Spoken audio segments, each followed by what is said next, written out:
Hey guys, welcome. This is Rick Herbst. I'm here with Dave Garagiola, the broker owner of Next Home Force Premier Realty here in Howell, New Jersey. And what we want to talk about today is some of the questions that a lot of people are having that are coming to us about where the market stands. We're coming out of 2022 into 2023. We're now into March. We're in the spring season. So I wanted to reach out to Dave and really get a good, solid, purposeful direction for you guys out there to be able to make the right kind of educated decisions in the market. So first of all, Dave, let's talk about where is the market right now? We're in 2023. It's been crazy from like 2 years, right? And where are we at now in 2023? Yeah, well, listen, Rick, thank you for having me on your program as well. I appreciate it. We're hearing a lot of news in the market. Obviously, the last couple of years has been a really hot seller's market. Over the last couple of months, we've heard a lot of kind of contrasting news here in the media. Yeah. So here we are in March 2023, and here's where we're at today. The good news is the market is still very strong. There has been a very huge uptick in buyer activity, pre-approvals. Yeah, crazy. And sellers coming onto the market now are surprisingly excited about the fact that they're getting a lot of showings right away.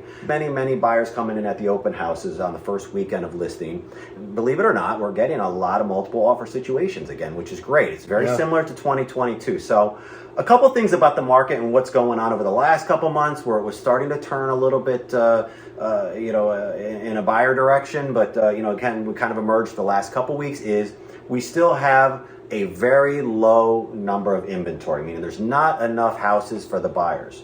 So last year there was a shock from the buyers as we went from 3% interest rates up to 4 to 5 to 6 and even into the 7s. Right.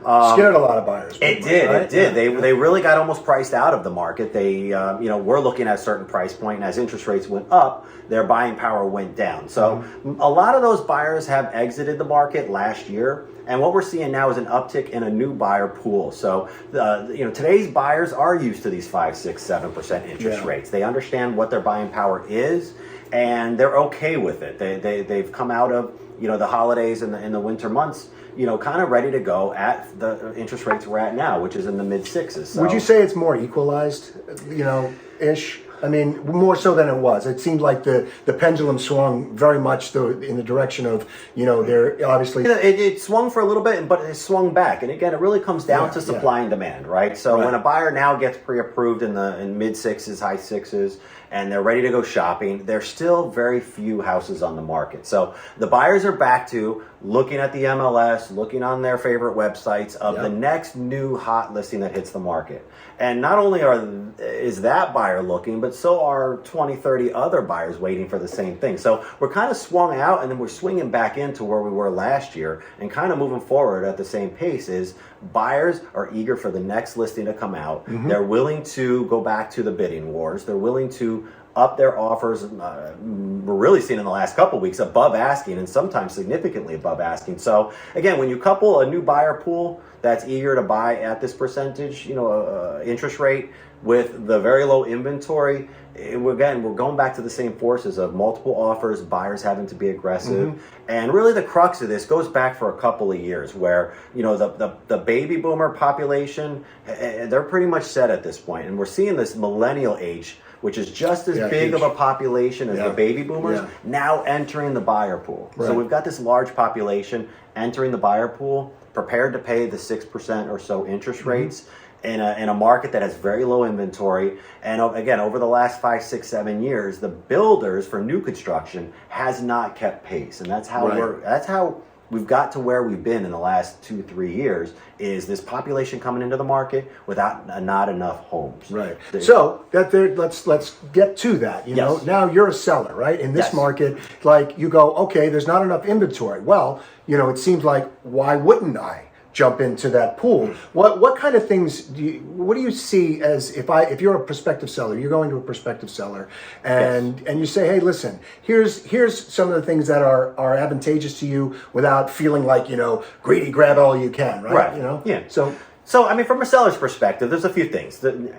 today is a great time to list your house. I mean, it is spring today. Happy spring. It is cold out, but it doesn't feel like it. But it is the spring market. Again, if you're thinking of selling, now's the time to start interviewing realtors and finding out who you're comfortable with, what you're looking for in your next realtor, and going ahead and moving on, onto the market. Many sellers we're hearing are kind of cautious in the sense of, if I put my house on the market and you're giving me such good optimism, what happens when I get an offer on that first weekend? Huge, yeah. Where am I going? Where am I going? Homeless? Big question, everybody. Now I'm a buyer and I got to go find something. Right, So yeah. here's the good news. When you're in a situation as a seller of getting multiple offers, of course you're looking at the price, right? What offers, how much are you getting? Yep. But now with a strong realtor, look at, what are the terms of that contract? Right. Is this buyer flexible? Yeah. Are they living at home with mom and dad and can allow a grace period for the seller to go ahead and search for the right home without the pressure of just picking anything? Right. There's many factors to consider, but really is you want your ideal buyer, one, to have a great price for you, right? And the seller's looking to, get the most for their house. Right. But number two is, what flexibility does that buyer have so that me, the seller, now can go and find the right home to purchase? Because it may take some time, and it may take a couple of offers to get one accepted. Yeah. But you're as a seller, you're still in the driver's seat. You don't have to take an offer from somebody who needs you out of there in 45 days if you're not ready to find something. So you're in the driver's seat as a seller. That's why we encourage sellers, if you're thinking of listing, now's the right time. And buyers and buyer agents understand that flexibility is needed for the seller to find a house. Right. So but let's flipping it on that one, on Yes. the buyer. So now you look at a buyer, somebody who's looking to get in the market. So obviously there's a lot of people, but it's an individualized sort of thing. It's a very specific thing. What are you looking for, right? A lot of buyers go, well, I don't know what I'm going to qualify for. I don't know how much money I can have down. The great thing is that, and again, being a newer agent in the marketplace, that's the beautiful thing is I've come from somebody who's bought and sold homes my entire life, 5 homes that I know of right on top of my head, across the country in all different types of markets. Right. And the one thing that I realized that coming into this is no, there are way more options for you available as a buyer than the average person ever knows. And only, not for nothing, only a realtor, one that really is involved in the process and really, takes their job very seriously, like we do, is going to be that guide for you at this point. So absolutely. And a final point on that is, there are a lot of lending options out there, and you should definitely speak to, your lender about these. They are still very diligent about getting your W-2s, your taxes, your pay stubs. So, the paperwork on it, they are being thorough, but there are a lot of options. There's grants out there through the counties. There's, 321. Incredible grants right now Absolutely. in Monmouth and Ocean County, and even all the entire state of New Jersey, where between $10,000 and $15,000 that's available there. And the lender said is as long as you're actually qualified, there is a loan program for everybody currently at this point. So again, it's not like 2008 where if you were breathing, you got a loan. Yes. But if you're qualified, there's a loan type that fits anybody's needs, and it's definitely something to explore. And the last thing, I know we've been going on about it, but I think it's very important, is you just said the dreaded 2008, which everybody is like, is the market going to crash? Right. Are we coming to the end of this whole thing? Is it going to be just like 2008? So this market is not like it was in 2008. 2008 was an over leveraging by the lenders of giving loans out to people that weren't qualified. Right. And the equity wasn't there when the day of reckoning came, right? So that's what got people into position where the homeowner was overextending on their finances to purchase a home. Right. The equity wasn't growing very fast, so when they got in trouble, there was no choice but to get foreclosed on, unfortunately, right? So the difference between that and today's market, although there's some pendulum swingings, like you said in the beginning, is there's been a great increase in equity. I think since 2013 or so, they were saying about prices have doubled. So the equity has doubled in people's homes. So if unfortunately somebody loses their job or runs into some financial troubles, they have a solution of selling the house and taking the equity. They have equity and they have options. So that's really the big difference between today's market and some of the swings we're seeing and 2008 is the ability to have an escape or an exit. Right. And it also, it really kind of defines it, there's always the question whether a house is an asset or a liability. Correct. And definitely in this marketplace, you have to look at it as an asset. It's an asset. It's an asset. So, what to expect this year, right, is they're still expecting about a 6% appreciation in 2023. right? There was some Right. question marks as we went into, Yep. Thanksgiving and the holidays, as far as kind of a slowdown, which is more of a normalized market anyway, Right. if for any realtors who have been around for a while. But given that mortgage applications are up significantly, inventory is still low. The buyer pool is back. We're heading into the spring market, so the appreciation is certainly going to be there this year. One may ask, where does that leave a buyer on this? Right? We talked about sellers and, Sure. and where they're at. Sure.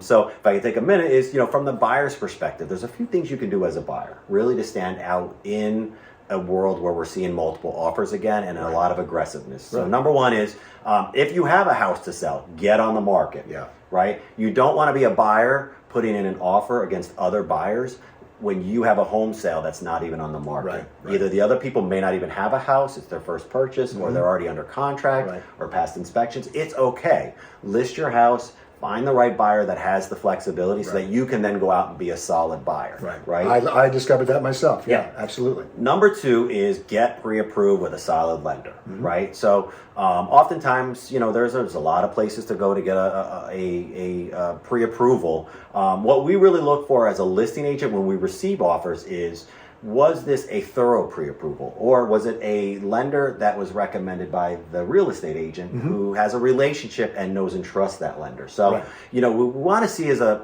lender that not only has a conversation about your finances, but has requested your and received your 2 years of taxes, your pay stubs, Right. and things like that. We want to know that that buyer's fully vetted, and listing agents are asking to speak with the buyer lender before they make their decision. So that's number two. And number three is think about some of the other terms besides just the number. Right now, it did get very aggressive last year. We're not quite there yet, but a lot of buyers are saying that they are going to limit the home inspection request to major structural significant issues, systems, and things like that. There's a question about appraisals. If we continue to stay aggressive in this market, there's going to be questions about the appraisal. If it doesn't appraise, what happens? And in an aggressive market, which favors the sellers are looking to find out, do you have extra cash on hand if it doesn't appraise? Not that that's the end-all be-all of the decision-making process, but it makes the seller more comfortable that you may be coming in with 10% down. You may be coming with a home sale contingency that's passed inspections already with a great lender. However, if it doesn't appraise, would you happen to have extra money to bring to the closing table should you need it? Right? So there's a number of factors to think about as a buyer when you're preparing your offer, besides just the number and how aggressive you want to be, is what are the other terms that you may be comfortable professing to a seller in order to kind of put you ahead of the others. Right. It's great, all great tips and everything, guys. You got to understand that information is power in anything. You have to make sure that you gain as much information as possible, what you do with that information. And as realtors in this marketplace, we look to do that very thing. So I really invite you to like, share, subscribe this. It's great information. Share it with a friend, share it wherever you want to, on your Facebook page, on your Instagram, whatever. I really thank Dave for joining me today. Thank you, Rick, for having me. It's fantastic. We're Appreciate looking to do this, try to do this every week, to put out as much content for you so it benefits you as the potential buyer seller. Go to rickherbstrealty.com. Also, you need to look up Next Home Force Premier Realty here in Howell, New Jersey. We love people. We love referrals. We love being able to share. We have connections all over the country. Obviously, Dave does. I do as well. And we really look forward to being able to help you on down the line. Until next time, guys, this is Rick Herbst, rickherbstrealty.com with Dave Garagiola. We'll see you. Thank you.